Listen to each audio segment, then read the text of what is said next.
Vladimir Poutine a perdu une autre bataille pour la levée des sanctions de la part de l'administration de Donald Trump. Les plans annoncés par Donald Trump concernant un possible assouplissement des sanctions contre la Russie afin d'atténuer la crise énergétique due à la guerre au Moyen-Orient ont finalement été jetés à la poubelle. L'ironie, c'est que ce refus est intervenu après que Stephen Witkoff, l'émissaire de Donald Trump, a rencontré en Floride l'émissaire de Vladimir Poutine, Kirill Dmitriev. Et maintenant, Dmitriev crie au monde entier que les États-Unis ont commis une erreur et que le monde attend une crise énergétique totale. Le ministre américain de l'énergie, Chris Wright, a immédiatement déclaré que Washington ne prévoyait plus de lever les mesures restrictives contre le pétrole russe, car des alternatives ont déjà été trouvées. En particulier, de nombreux pays mettent sur le marché leurs réserves stratégiques de pétrole. Dans le même temps, au Moyen-Orient, ils se sont remis du premier choc et ont commencé à s'adapter à la guerre. Par exemple, l'Arabie saoudite achète d'urgence à l'Ukraine des drones intercepteurs qui protégeront toutes les installations pétrolières du pays contre les drones iraniens.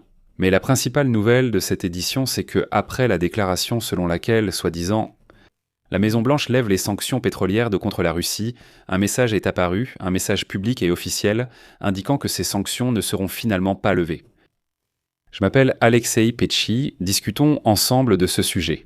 Mais avant de commencer cette édition, je vous demande de vous abonner à cette chaîne, de liker la vidéo et de laisser votre commentaire. Je vous le demande parce que cela aide les algorithmes de YouTube à proposer cette émission au plus grand nombre de spectateurs possible. Abonnez-vous aussi à ma chaîne Telegram, Petchi News. Le lien se trouve dans la description de cette vidéo. Là-bas, nous publions les actualités en temps réel dès qu'elles arrivent. Ainsi, les plans annoncés par Donald Trump concernant un possible assouplissement des sanctions contre la Russie afin d'atténuer la crise énergétique due à la guerre en Iran ont été abandonnés. Washington ne prévoit plus de lever les mesures restrictives concernant le pétrole russe. C'est ce qu'a déclaré publiquement le ministre américain de l'énergie, Chris Wright. Et maintenant, préparez-vous. Au lieu d'un assouplissement, la Russie fera face à un renforcement des sanctions.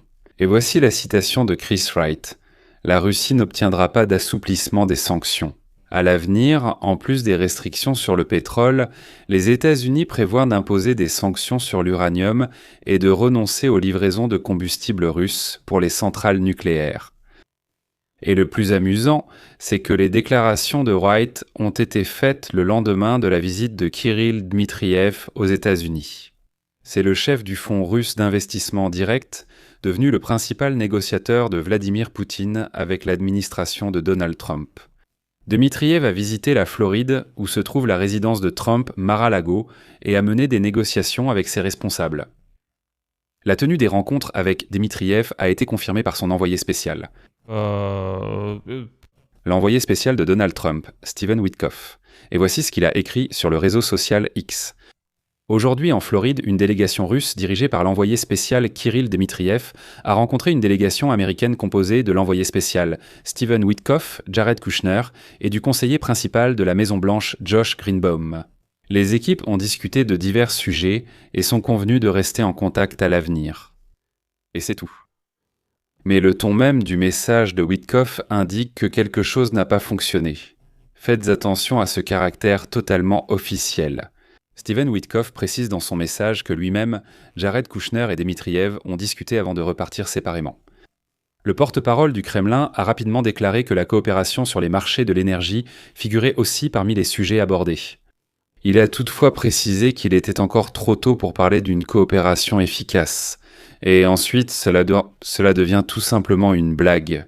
Kirill Dmitriev lui-même, qui, soit dit en passant, est marié à une proche amie de la fille cadette de Vladimir Poutine, Ekaterina Tikhonova, a déclaré avant le début des négociations en Floride que les États-Unis commencent, je cite, à comprendre le rôle systémique du pétrole et du gaz russe dans la stabilité de l'économie mondiale, ainsi que l'inefficacité et le caractère destructeur des sanctions. Et donc, en partant pour la Floride, Dmitriev prévoyait qu'après la crise sur le marché du pétrole due à la guerre en Iran, une crise dans l'approvisionnement en engrais pourrait également éclater, ceci étant également transporté par le détroit d'Ormuz. Et déjà après les négociations, Kirill Dmitriev, mécontent, a déclaré que nous sommes tous au seuil de la plus grande crise énergétique de l'histoire. Il a dit que cela serait lié à la hausse des prix du pétrole. C'est ainsi qu'il a commenté un article du Financial Times, où il est dit que la Russie reçoit 150 millions de dollars par jour en revenus supplémentaires grâce à la forte hausse des prix du pétrole. Mais Dmitriev a aussi suggéré qu'en l'absence de pétrole russe, la situation serait pire. Sentez bien la nuance, il dit cela avant les négociations. Les Américains ont enfin compris qu'ils ne peuvent rien faire sans le pétrole russe. Ensuite, on lui a dit non et il dit « c'est la fin ». Après cela, le monde entier part en fumée. Je tiens à souligner que lundi, le prix du pétrole a atteint un maximum intrajournalier de plus de 190 $, le baril. C'était le niveau le plus élevé depuis juin 2022. La hausse des prix est liée à la réduction des livraisons de l'Arabie saoudite et d'autres grands producteurs, ce qui a renforcé les craintes concernant d'éventuelles perturbations de l'approvisionnement mondial. Et Reuters écrivait alors que les revenus du budget russe provenant de la taxe sur l'extraction des ressources minérales pour le secteur pétrolier pourraient doubler en mars, presque doubler, jusqu'à près de 600 milliards de roubles. Apparemment, c'est une situation très avantageuse pour la Russie. Mais les Russes n'ont pas eu le temps de se réjouir que les ministres des pays du G7 ont soutenu l'idée d'utiliser le pétrole des réserves stratégiques. Ils ont donné leur accord de principe pour prendre des mesures proactives, y compris l'utilisation des réserves stratégiques. De son côté, l'Allemagne a décidé de libérer une partie de ses réserves afin, là encore, de stabiliser le marché. On en est arrivé au point où même Donald Trump a annoncé que les États-Unis utiliseraient leurs réserves stratégiques de pétrole pour atténuer la forte hausse des prix du pétrole. Et le même jour, les pays membres de l'Agence internationale de l'énergie, au nombre de 32, sont convenus de libérer un tiers du volume total de leurs réserves stratégiques afin de contenir les prix de l'énergie. Sur fond d'aggravation de la situation au Moyen-Orient, il s'agit de 400 millions de dollars, c'est un volume assez important. En bref, même sans la Russie, ils ont trouvé comment stabiliser le marché du pétrole. De plus, dans la région du Moyen-Orient, ils se sont déjà remis du premier choc et ont tout de même commencé à s'adapter à la guerre. Il est évident qu'elle ne s'est pas terminée rapidement. Il faut s'adapter. Le plus grand exportateur de pétrole au monde, Saudi Aramco, discute de l'achat de drones ukrainiens pour protéger ses champs pétroliers contre les attaques de drones iraniens. C'est ce que rapporte le Wall Street Journal. Et selon le journal, des négociations sont en cours avec 2 entreprises ukrainiennes, Skyfall et Wild Hornets. Ce sont ces mêmes Wild Hornets qui fabriquent encore des drones intercepteurs. Ces appareils sont capables de neutraliser des drones en les percutant ou en explosant à proximité d'eux. En plus de Saudi Aramco, les autorités saoudiennes mènent également séparément des négociations sur l'achat potentiel de drones intercepteurs ukrainiens. De plus, les responsables du royaume discutent avec la société ukrainienne Phantom Defense de l'acquisition de systèmes de guerre électroniques destinés à brouiller les communications des drones. L'intérêt pour les développements ukrainiens a grandi après plusieurs attaques iraniennes contre des installations énergétiques du Golfe Persique. En particulier, le 7 mars, un drone lancé depuis l'Iran a frappé le gisement saoudien de Berlin. Près de la ville d'Al-Jubaïl, la raffinerie de Ras Tanura et d'autres installations de Saudi Aramco, ainsi que l'infrastructure énergétique du Qatar, du Koweït, de Bahreïn et des Émirats arabes unis avaient déjà été la cible de tirs. Et dans ces conditions, l'Arabie saoudite cherche à obtenir le plus rapidement possible des systèmes de défense de l'Ukraine. Et selon l'interlocuteur du Wall Street Journal, Saudi Aramco veut prendre de l'avance. Comme si cet achat lui permettait de devancer son gouvernement et ses rivaux régionaux, dont le Qatar. La société a décidé qu'il fallait acheter ces drones le plus rapidement possible, être la première à conclure une transaction avec les Ukrainiens afin d'obtenir une protection, et dans les nouvelles conditions, produire du pétrole et stabiliser le marché. Il est amusant que l'émissaire de Vladimir Poutine se soit envolé pour la Floride, manifestement convaincu que les Américains allaient demander aux Russes de les aider à stabiliser le marché du pétrole.